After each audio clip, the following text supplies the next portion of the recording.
What is happening, MIPA journalists? Today is Thursday, July 23rd, 2020, and you're watching MIPA Today.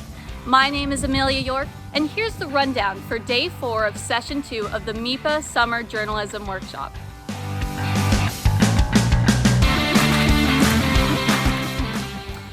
Are you having technical difficulties? Do you have general questions about the MIPA program? In that case, you should contact Sarah Beth and Jeremy at the Workshop Hotline.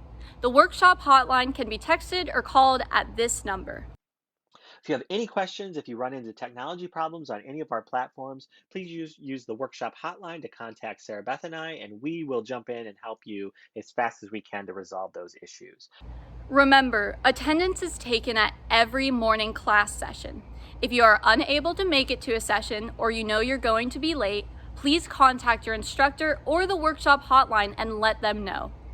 If your instructor does not know where you are during a class session, MIPA will contact both you and your parents.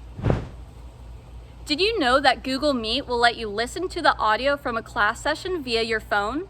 If you're experiencing internet issues, you can ask your instructor for the call-in phone number and access code, or send a text to the, you guessed it, Workshop Hotline, and they'll help you connect to the Google Meet.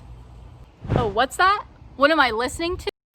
Oh, I'm listening to the newest episode of MIPA's official podcast, A Better Press for a Better World. The editors of Central Michigan Life, the Michigan Daily, and the State News are on it talking about college media. You can subscribe to MIPA's podcast via Apple Podcasts or Spotify. Are you running out of shows to watch this quarantine? No worries. There's a brand new show coming out pretty soon, and the best part is you have a chance to be featured on it.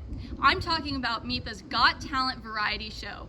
Whether your talent is dancing, comedy, singing, magic, or anything else, make sure to film a 3-minute or shorter video of you performing your talent and submit it to MIPA. MIPA staff will be assembling all of the pre-taped acts together into a show that will be broadcasted during a live watch party. While popcorn won't be included with the live watch party, sweet prizes will go out to the winning acts. Now, give me a second, I need to practice up. On Monday, July 27th at 7 p.m., you can participate in MIPA's annual issue seminar.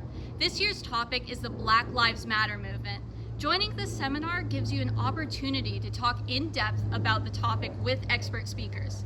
Please remember that this issue seminar will be recorded for limited distribution within the 2020 Summer Workshop for those who are interested in viewing it but not able to attend. MIPA's Staff Challenge is a chance for you and or your fellow staffers participating in the workshop to develop a plan of action for the school year ahead. Your plan will include setting some specific goals and organizing how your team will accomplish those goals. Contact Sarah Beth with the Workshop Hotline to schedule a meeting if you wish to talk about your ideas before submitting your entry. Everyone participating will have an excellent plan for the year, and the best plan will receive a sweet prize. Click on the Workshop Resources section in Google Classroom for more information on the Staff Challenge. Hey, remember the pet parade? It was totally possum, right? Best in Show of the Session 2 Pet Challenge went to Oakley and Alexis Cornett, while Best Pet and Owner Lookalike went to Ike Lee and his Peep. Special recognition to Melissa Mueller's Pythons. Our judges really wanted to chase Michael Katerina's Callie and Graham Cracker. In remembrance of yesterday's pet parade, here's your joke of the day. Why was the cat afraid of the tree? Because of its bark. Get it? It's okay, he didn't think it was very funny either. Thank you for tuning in to MIPA Today. This has been Amelia York, signing off.